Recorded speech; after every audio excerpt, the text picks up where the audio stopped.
人性的贪婪是永远也填不满的，善与恶就在一瞬间，善没有最高处，恶意没有底线，但至少我们故事的主角潘潇不能算个十足的恶人。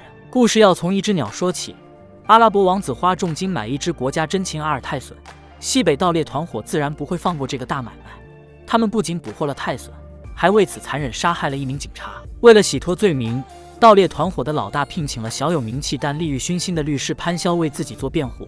法庭上，潘潇凭借扎实的法律知识和巧舌如簧的庭辩技巧，硬生生将黑的洗成了白的，老大得以无罪释放。事后，老大向潘潇承诺10日后会付清余款。潘潇当律师这么久，哪会相信什么口头承诺？他说自己很不习惯来时坐的那辆马车，提出要开走老大那辆红色的小轿车作为抵押。老大拒绝了潘潇，那是他给过世妻子买的车。潘潇用老大身上的案子作为要挟，最终开着车离开西北。与此同时，老大却没打算让潘潇活着离开，他派出自己团伙里的小黄，让他出手解决掉潘潇。车子很快驶入了西北500公里的无人区，在这里什么都有可能会发生，包括让一个人从此消失。潘潇的这趟行程注定不会太平。行程刚开始，潘潇就遇上了麻烦。一辆装满茅草的卡车在潘潇超车的时候，朝着他的前挡风玻璃吐了口水。潘潇不忿，拦住了卡车，让司机下车解决。司机一言不发，潘潇扯下对方的帽子，擦掉了挡风玻璃上的口水。司机一巴掌打在潘潇脸上，接着卡车上又下来一个男人。这种荒无人烟的地方，律师的优势等同没有。潘潇也没了以往的气焰，眼睁睁看着男人将一泡尿撒在车里后扬长而去。接下来，两个男人一路上都没有给潘潇超车的机会，甚至扔了个酒瓶打碎了前挡风玻璃。潘潇十分恼火，很快他就有了主意，把打火机装在烟盒里扔到了对方的车上，茅草很快被引燃。潘潇趁着两人停车查看的空档，一脚油门驶离。这时候，杀手小黄早走在了潘潇之前，他站在路边等着潘潇的车子开来，准备借口自己车子故障将他拦下。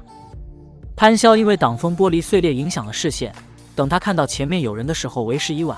一番操作后，车子还是脱离了掌控，朝小黄撞去，挡风玻璃彻底碎掉。潘潇颤颤巍巍地下车查看，此时小黄还能说话，他骂潘潇是不是不长眼。潘潇显然松了口气，人活着就好。他将小黄抬到后座，急急忙忙想找个有人的地方寻求帮助，但伤势严重的小黄中途就没了动静。这下潘潇彻底乱了阵脚，他只能继续赶路。车子不知道开了多久，潘潇看到一个写着夜巴黎的指示牌，然后他便顺着牌子来到一处小院，院子里的狗狂吠着。潘潇走进屋子，屋里一个女人一边看电视一边大笑不止，气氛十分诡异。潘潇找到一部电话，他想报警，按下了2个1。潘潇心里天人交战，最终他放下了电话。潘潇没有拨出那个号码，他走出院子，看着正在杀猪的汉子，不知想到了什么，便拿起了旁边的橡胶软管，然后便找到老板给车子加油。老板张口就是1500，原来要加油就必须看表演，演出费1200，一箱油300。潘潇进到表演节目的屋子，不出意外不是什么正经表演。屋里的女人见潘潇像个好人，便跟他说自己是山西舞蹈学校毕业的，是被人骗到这里的，想让潘潇带自己出去。潘潇车上有个死人，自然不敢答应，他留下钱后便匆忙离开了。潘潇找了个地方停下车，将小黄的尸体拖出车外，然后用那根软管引出汽油浇在小黄尸体上。原来他想烧了尸体来个毁尸灭迹，准备就绪后却发现身上没有打火机，翻遍车子却连一根火柴都没有找到。潘潇只能再度返回夜巴黎，加了一箱油以后顺便买了个打火机，刚准备离开就被开卡车的两兄弟找上了门，两人对潘潇大打出手。为了不被人发现车上的尸体，潘潇也使出浑身力气驾车逃离。夜里下车喝水的潘潇听到后备箱有动静，他紧张地打开一看，发现是夜巴黎那个学跳舞的女孩。潘潇想要赶走她，不料却被女孩发现了车上的尸体。为了不让女孩将这件事说出去，潘潇只能将她绑上车。女孩向途中经过的一辆大货车求救，潘潇惊慌失措想要阻止，车子也被开进了沟。潘潇万念俱灰，他原本是个混得风生水起的律师，一夜之间却被逼到了绝境。就在这时，后座的小黄醒了过来，原来他没有死。潘潇十分庆幸，他的一切又回来了。还没等他高兴多久，小黄就掏出枪逼两人下了车，然后指挥潘潇从后座椅下拿出泰隼。原来这只价值100万的鸟一直藏在车上。此时盗猎团伙的老大顺着线索一路追到了夜巴黎，他向老板娘打听是否见过潘潇，有没有看到他拿着一只鸟。2个问题花了200。临走前老板娘故技重施，让老大拿50买自己保守他是犯损人的秘密。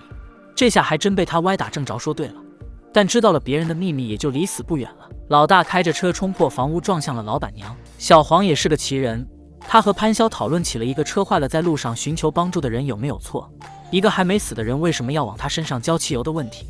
潘潇结结巴巴地解释，小黄显然没有打算放过他，他命令潘潇往自己头上浇汽油，又让女孩从潘潇口袋里掏出打火机。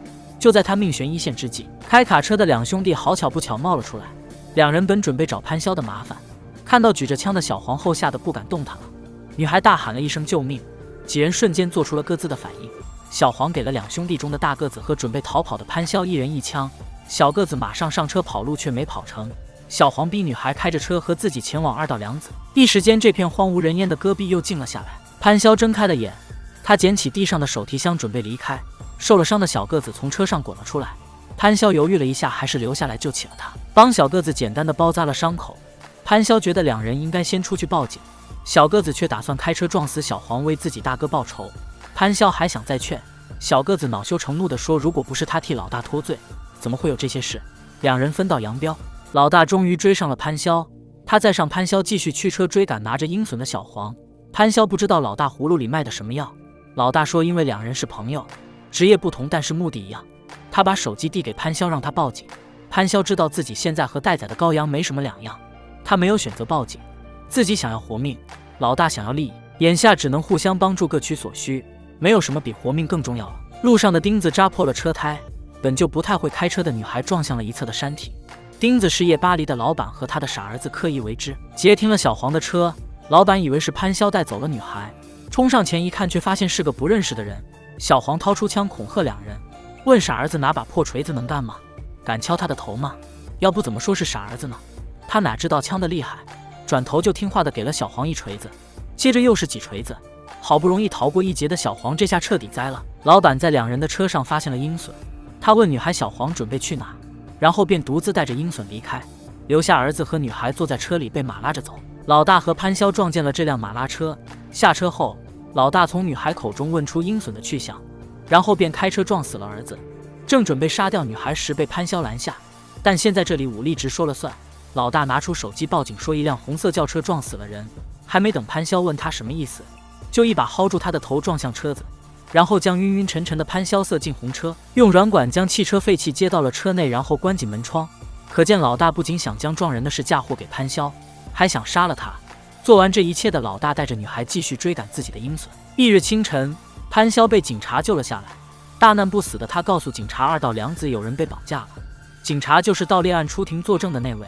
他本就对潘潇这个为坏人辩护的律师没有什么好感，自然也就不相信他说的话。潘潇觉得自己必须回去，于是跟警察说了声对不起，便拉起了手刹。车子在急速行驶下突然紧急制动，造成了侧翻，还好车里的两人没什么大碍。潘潇爬出车，骑着马直奔二道梁子。此时夜巴黎的老板骑着马来到二道梁子，老大的车已经停在了院子里，车上的麻袋里装着女孩。老板解开麻袋，还没说话就被身后的老大捅死。收鹰的老板见闹出了人命，便对老大有些不满，但眼下已经是一条绳上蚂蚱了。三人便动手想将老板和女孩埋掉。目睹一切的潘潇接到了助理的电话，他接起电话让助理赶紧报警，声音惊动了正在埋尸的老大三人。潘潇干脆一不做二不休站了出来，用自己多年来当律师的头脑和一张能言善辩的嘴，成功离间了老大和收鹰的老板。两人很快扭打在一起，潘潇趁机刨出土里的女孩，两人仓皇逃命。解决了收鹰老板的老大开着车追了出来，眼看就要朝二人撞去，小个子开着卡车杀了出来，将老大连人带车撞开。还没等潘潇松口气，小个子就被老大开枪打死。老大也是命硬，潘潇和女孩又被置于险地，他只能做最后一搏，打开笼子放走了鹰隼，用100万威胁老大放了女孩。老大拿了钱将潘潇拖上车，他要让潘潇看着女孩怎么死。潘潇看着小个子还给他的打火机，打着后扔进了装满柴油的车厢。随着接二连三的爆炸声响起，潘潇和老大在一片火光中化为灰烬，那100万像雪花一样飘在空中。就是因为这些钱，因为一个利字死了这么多人，人的欲望到底何时才能被填满？